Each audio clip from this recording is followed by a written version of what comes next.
या शाळेमध्ये आज आपल्याकडे आपले मित्र म्हणा, आपले बंधू म्हणा, आपले सहकारी म्हणा, एक चांगल्या भावनेने आपल्या शाळेमध्ये आलेले आहेत आणि आपल्या शाळेच्या वतीनं सन्माननीय सोनावणे सर यांनी सूत्रसंचलन केलं आणि आलेल्या सर्व आपल्या मित्रांचे, पाहुण्यांचे आपल्याला मदत करणार आहे असे मदत घेऊन आलेल्या सर्व मान्यवरांचं त्यांनी छोटेखानी आपलं स्वागत केलेलं आहे. तरी सुद्धा या ठिकाणी अमितभाई बॅनर्जी उल्हासनगर, बबलूनाथ अलूर अंबरनाथ, अंजली बॅनर्जी उल्हासनगर, लता गायकवाड मॅडम उल्हासनगर आणि सिद्धार्थ शिंदे अंबरनाथ असे जे आपल्याकडे जे आलेले आहेत, तर पुन्हा एकदा आपण सर्वांनी जोराने टाळ्या वाजवून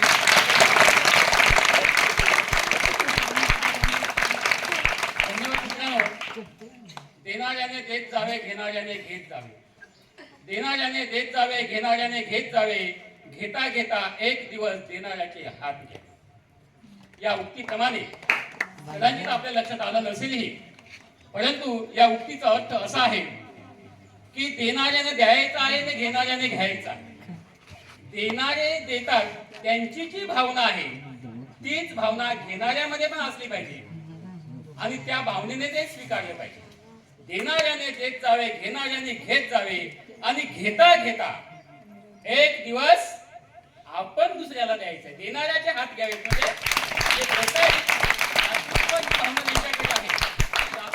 भावना आपल्याकडे आली पाहिजे.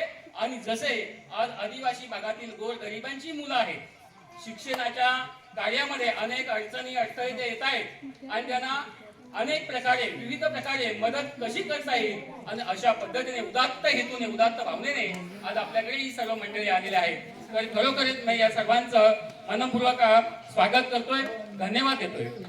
आता आमचे मित्र सन्मानित सर त्यांनी सांगितलं, खूप बरं वाटलं, खूप बरं वाटलं.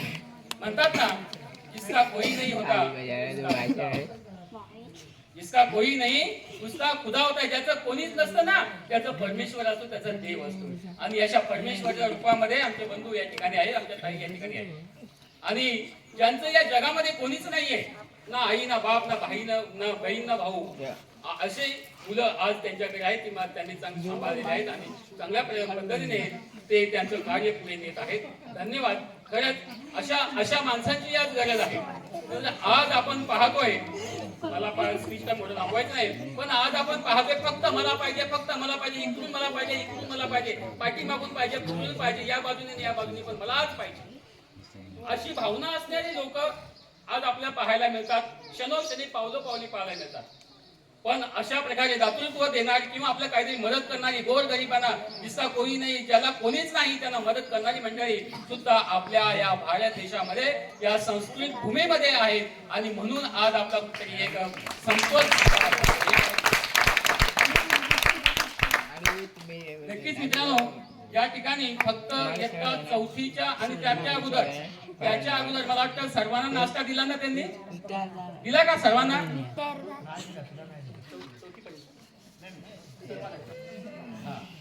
ठीक आहे. तर त्यांनी 1 ते 4 पर्यंतच्या मुलांना एक स्पोर्टचा जो युनिफॉर्म आहे, की स्पोर्ट म्हणजे ट्रॅक आणि टी शर्ट, तो एकदाच 1ली ते 4थीच्या मुलांना त्याने दिलेला आहे. पुढे आपण त्यांना अशी रिक्वेस्ट करू की नेक्स्ट इयरला 1ली ते 7वी पर्यंत असतील सगळ्यांना द्या, अशी आपण त्यांना या ठिकाणी रिक्वेस्ट करूया, पण विनंती करूया. या ठिकाणी मी सांगू इच्छितो, आज या ठिकाणी 110 मुलं या आदिवासी भागामध्ये या शाळेमध्ये शिक्षण घेत आहेत. 100% मुलं ही आदिवासी आहेत. 100% मुलं. तर अशा पद्धतीने चांगल्या प्रकारचं शिक्षण तुम्ही बघायचं. सगळ्यांनी सांगितलं की जिल्हा परिषद मध्ये कशा पद्धतीने शिक्षण दिलं जातं. फार कमी लोकांना त्यांचा अनुभव आहे. जिल्हा परिषद टीचर आहे, तो स्वयंपाक करण्यापासून तर त्या मुलांची आंघोळ घालण्यापासून, त्यांचे केस विंचरण्यापासून तर त्याला अध्यापनाचे धडे गिरवण्यापासून सगळं काम तो करत असतो. आणि जिल्हा परिषदेच्या शाळेमध्ये खरा पाया घडतोय विद्यार्थ्याचा. नंतर तो पुढे हायस्कूलला जातो, कॉलेजला जातो आणि मग तिकडे त्यांचे बॅनर लागतात 98%, 99%. पण तो विद्यार्थी कुठून आलेला आहे, कोणी घडवलेला आहे, पाया जितका मजबूत असतो तितका कळस किंवा तेवढा उंच असतोय आणि त्या तेवढा हे असतोय. असा पाया घडवणारे जे आहेत ते आमचे जिल्हा पंचायत शिक्षक आहेत. अनेक प्रकारची कामं आहेत, अनेक प्रकारची कामं आहेत सर. मॅडम तुम्हाला सांगतो, अनेक प्रकारची कामं आहेत या ठिकाणी. स्वच्छतेपासून तर स्वयंपाकापासून सगळीकडे लक्ष द्यावं लागतं, करून घ्यावं लागतं. ऑनलाईनची कामं एवढी आमच्या शिक्षकांच्या मागे लागलेली आहेत की दुपारी फोन येतो आणि संध्याकाळी ती माहिती द्यावी लागते. 4-5 वर्षाची एकत्र बोला, एवढं असं हे असतंय. म्हणजे खऱ्या अर्थाने जे आमचं पवित्र कार्य आहे की विद्यार्थ्यांना मार्गदर्शन करणं, विद्यार्थ्यांना अध्यापन करणं, हे आमचं खरं काम आहे. तर आमच्या या कामामध्ये कुठेतरी हे केला जातो आणि आम्हाला त्या कामापासून डायव्हर्ट केलं जातंय आणि मुलं एका कोपऱ्यामध्ये बसून राहतात आणि शिक्षक मात्र कागदांशी खेळत बसतात. ही वस्तुस्थिती आहे. पण तरी सुद्धा मी छाती ठोकपणे सांगतोय की माझा शिक्षक आहे, जिल्हा शिक्षक, ती मंथन परीक्षा असो, ती शिष्यवृत्ती परीक्षा असो, नवोदय विद्यालयाची परीक्षा असो, कुठेही कमी नाही, कुठेही कमी नाही. या गेल्या वर्षी आमच्या या विद्यार्थ्यांमध्ये चांगल्या मार्गाने पास झालेले. आणि आता तर गेल्या वर्षी आम्ही 3 शिक्षकांनी काम केलं, आता 5 शिक्षक आहे. आता 5 शिक्षक, आता कुठेच आम्ही कमी पडणार नाही आणि सगळं आम्ही पुढे नेटाने नेऊ. जे आमच्या क्रीडा स्पर्धा असतात, जे आमच्या विविध गुणदर्शन स्पर्धा असतात, आमचं अध्यापन असतं, आमच्या परीक्षा स्पर्धा परीक्षा असतात, सगळ्यामध्ये आमचे विद्यार्थी पुढे आहेत. आणि सर तुम्हाला हे सांगतो की मगाशी सरांनी जे उल्लेख केला की शासनाकडून जे मिळणारे जे अनुदान आहे ते एक तुटपुंजी अनुदान आहे. एवढे मोठा ही शाळा आहे, त्यांचं मेंटेनन्स सांभाळणं, त्यांचं स्टेशनरी सांभाळणं हेच त्याच्यामधून मुश्किल होते. तर मग बाकीची कामं करणार कशी काय. आणि मग मी स्वतः 31 मे 2025 रोजी या शाळेतून सेवानिवृत्त झालो. मुख्याध्यापक पदवीधर शिक्षक या पदावर मी सेवानिवृत्त झालो. या ठिकाणी 26 वर्ष या शाळेमध्ये मी काम केलेलं आहे. सहकारी शिक्षक आहेत, त्या सहकारी शिक्षकांना सोबत घेऊन, लायन्स क्लबची मदत घेऊन आज तुम्हाला हे शाळेचं रंगरूप जे दिसत आहे हे लायन्स क्लब आहे. नॉट शासनाकडून वगैरे काही, हे लायन्स क्लब घडून आहेत. त्या मुताऱ्या वगैरे आहेत, तिथे पाण्याची शौचालय आहेत. म्हणजे हे भौतिक सुविधा, हे खेळणी वगैरे आहेत, हे सगळी लायन्स क्लब कडून दिसतात. हे कंपाऊंड लायन्स क्लब आहे. भौतिक सुविधा लायन्स क्लब कडून आम्हाला मिळतात, पण शैक्षणिक सुविधा आहेत त्या आमचे विद्यार्थी एक. आता असंही म्हणता येणार नाही, मी खरं सांगतोय आपल्याला तसं हे करता येणार. खरं सांगतोय मी की आज पालकांची एवढी गंभीर अवस्था आहे असं मी म्हणू शकत नाही. आपल्या पाल्याला, आपल्या विद्यार्थ्याला, आपल्या मुलीला 6-7 किंवा 10-12 वह्या घेऊन देण्याची ऐपत पालकाची नाही असं अजिबात मला म्हणता नाही. पण ती मानसिकता नाही सर, मानसिकता नाही. परिस्थिती आहे पण मानसिकता नाही. आजही आमच्या मुलांकडे जर बघितलं तर 2-2, 3-3 विषय एकाच वहीमध्ये असतात. तर हे वयांच्या बाबतीमध्ये त्या निलेश सांबरे वगैरे आहेत, त्यांच्याकडून आम्हाला गेल्या वर्षी नाही मिळाला, येतात थोड्याफार वया मिळाल्या. अशा पद्धतीने हे जे लेखन साहित्य आहे की त्यांच्या अध्यापनासाठी लागणारे काय काय मटेरियल वगैरे आहे, तर हे आमच्यासाठी फार महत्वाचं आहे.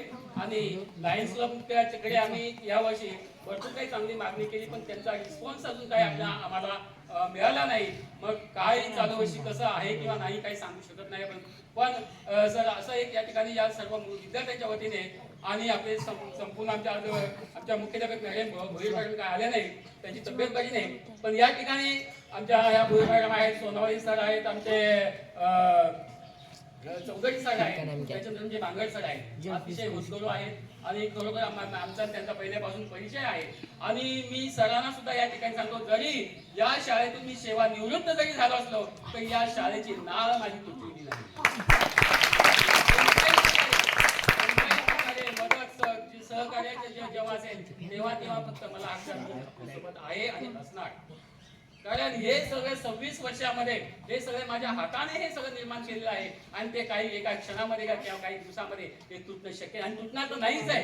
कारण ही माझी गावची शाळा आहे, इथे शेजारी माझं गाव आहे, म्हणजे गावातली शाळा आहे असं मला काय हरकत नाही. आणि इथे सगळे माझे आदिवासी मुलं शिकतात, मी स्वतः आदिवासी आहे, ही सगळे माझे आदिवासी बांधव शिकतात आणि या मुलांच्याकडे खऱ्या अर्थाने लक्ष देणं हे माझं काम आहे. बोलायला खूप वाटतं मुलांना.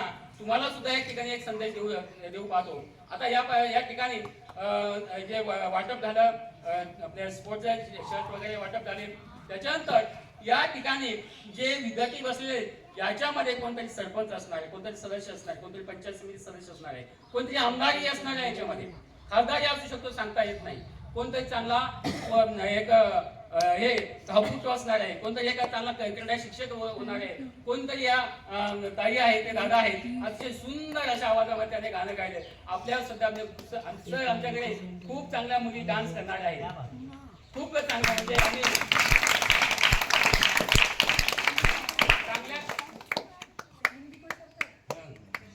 तर आम्ही चांगल्या कॉम्पिटिशन मध्ये जाऊन आम्ही सहभाग घेतलेला आहे.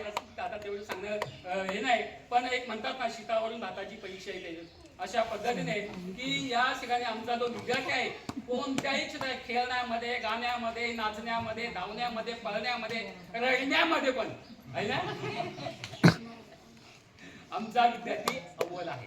पण त्याला फक्त जे आता मार्गदर्शक तर आहेतच, पण जी काही अशी आपल्याकडून आपल्या सर्वांच्याकडून जी मिळणारी छोटी मोठी मदत आहे त्या मदतीची खरंच अपेक्षा आहे. आमचे विद्यार्थी नक्कीच होतकरू आहेत आणि तुम्ही सर्व आमच्या विद्यार्थ्यांच्याकडे असाल. मी आहे, ती सगळी मंडळी आपल्या सोबत आहेत, मॅडम आपल्या मुख्याध्यापिका त्या आपल्या सोबत आहेत. नक्कीच नेक्स्ट टाइमला पण तुम्ही आमच्याकडे नक्की याल अशी अपेक्षा करतोय. आणि विद्यार्थी मित्रांनो, तुम्हाला सांगितलं आपल्याकडे प्रत्येक मुलाकडे स्किल आहे, प्रत्येकाकडे कौशल्य आहे.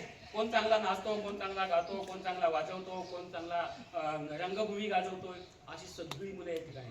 फक्त ते आपण शोधलं पाहिजे, ते डेव्हलप केलं पाहिजे. आपण आळस कंटाळा करायचं नाही. आणि सगळ्यात महत्त्वाचं मी सांगितलं, नेहमी सांगतो की आपण मोबाईल वापरण्याचं आपलं वय नाहीये, लक्षात घ्या. मोबाईल वापरण्याचं आपलं वय नाही. आपल्या घरात आपल्या दादाकडे, बहिणीकडे, काकीकडे, मामाकडे मोबाईल असेल त्याच्यापासून आपण लांब. आपला फक्त अभ्यास, खेळणं, त्याच्यामध्ये खेळा तुम्ही. काय हे खेळणं, मातीमध्ये खेळणं हे फार महत्वाचं आहे. आज या मातीमध्ये खेळलोय, त्या मातीमध्ये खेळून आम्ही सर्वांनी शिक्षण घेतलं, म्हणून आज आम्ही हक्काने, जिद्दीने तुमच्या समोर उभे, हिमतीने तुमच्या समोर उभे राहतो आणि तुम्हाला दोन शब्द आम्ही मार्गदर्शन करतो. हीच अपेक्षा आम्हाला तुमच्याकडून आहे. तुमच्याकडून असे आम्हाला घडलेले विद्यार्थी आम्हाला पाहायचे नाही. तर अशा पद्धतीने मोबाईल पासून लांब राहा. शिक्षकांचं मार्गदर्शन आहे ते जरूर वापरा.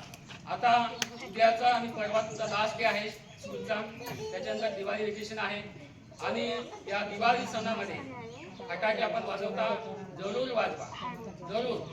पण ते फटाके वाजवणे मोकळ्या जागेमध्ये येऊन वाजवा. अजून आपले भाताची कापणीला सुरुवात नाही. भाताची कापणी झाली की भारीच्या भारी आपल्या घरामध्ये कळ्यामध्ये येऊन पडतात. अशा ठिकाणी फटाके वाजवू नका. फटाके वाजवल्याने अनेक असे प्रकार घडलेले आहेत की त्याला उर्व्याला आग लागते वगैरे. आणि 12 महिन्याचं कष्ट आपल्या वडिलांचे किंवा आपल्या कोणीतरी नातेवाईकांचं कष्ट आपल्या केवळ एका हौसेमुळे जर त्याला जर हे लागत असेल तर असं सांभाळा. कोणाला इजा होणार नाही, जखम होणार नाही, काय नाही. एकमेकाच्या अंगावर फटाके फेकू नका. मुलांना त्याच्यात इंटरेस्ट असतो, फटाके वाजवायचे नाही तर एकमेकांच्या अंगावर फेकायचे, असं काही करू नका. ही दिवाळी तुम्हाला सर्व विद्यार्थ्यांना, त्यासोबत आलेले सर्व मान्यवर आहेत त्यांना ही दिवाळी सर्वांना आनंदाची, भरभराटीची, प्रगतीची जाओ. आणि या सगळ्यांना दिवाळीच्या हार्दिक शुभेच्छा माझ्याकडे देतो आणि या ठिकाणी माझे दोन शब्द संपवतो.